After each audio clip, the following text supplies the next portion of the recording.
தமிழ்நாட்டில் திராவிட மாடல் ஸ்டாலின் ஆட்சியில் கடந்த ஓராண்டில் போக்சோ வழக்குகள் 52% அதிகரித்து தமிழ்நாடு பெண்கள் குழந்தைகள் வாழ தகுதியற்ற மாநிலம் என்பதை தோலுறுத்தி காட்டியுள்ளது. தமிழ்நாட்டில் 2023 4581 போக்சோ வழக்குகள் பதிவான நிலையில் 2024 52% அதிகரித்து 6975 வழக்குகள் பதிவாகியுள்ளது. இந்நிலையில் பெண்களும் குழந்தைகளும் பாதுகாப்பாக உள்ளனர் என கனவுலகில் வாழும் ஸ்டாலின் கும்பகர்ண தூக்கத்தில் இருந்து விழித்து குழந்தைகளின் பாதுகாப்பை உறுதி செய்ய நடவடிக்கை எடுக்க மக்கள் வலியுறுத்தியுள்ளனர். மேலும் குற்றங்கள் உண்மையில் அதிகரித்துள்ளதா அல்லது புகார் அளிக்கும் மனப்பான்மை வளர்ந்துள்ளதா என பெண்கள் அமைப்புகள் கேள்வி எழுப்புகின்றனர். அதே நேரம் சமூக நலத்துறை மருத்துவமனைகள் மூலம் புகார்கள் அதிகரித்தாலும் நேரடி காவல் நிலைய புகார்கள் குறைந்துள்ள நிலையில் அரசு துறைகள் மற்றும் பள்ளிகளில் விழிப்புணர்வு தடுப்பு நடவடிக்கைகள் அதிகரிக்கப்பட வேண்டும் எனவும் சிறார்களுக்கு நீதி கிடைக்க துரித விசாரணை அவசியம் எனவும் மக்கள் வலியுறுத்தியுள்ளனர்.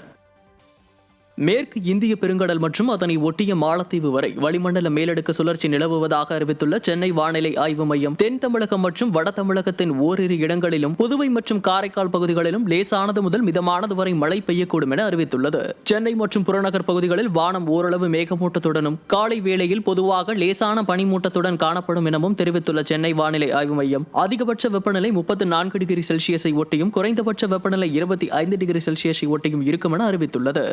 தென்கிழக்கு அரபிக்கடல் பகுதிகளில் இடையே 55 கிலோமீட்டர் வேகத்தில் காற்று வீசக்கூடும் என்பதால் மீனவர்கள் இப்பகுதிகளுக்கு செல்ல வேண்டாம் என்றும் அறிவுறுத்தப்பட்டுள்ளது.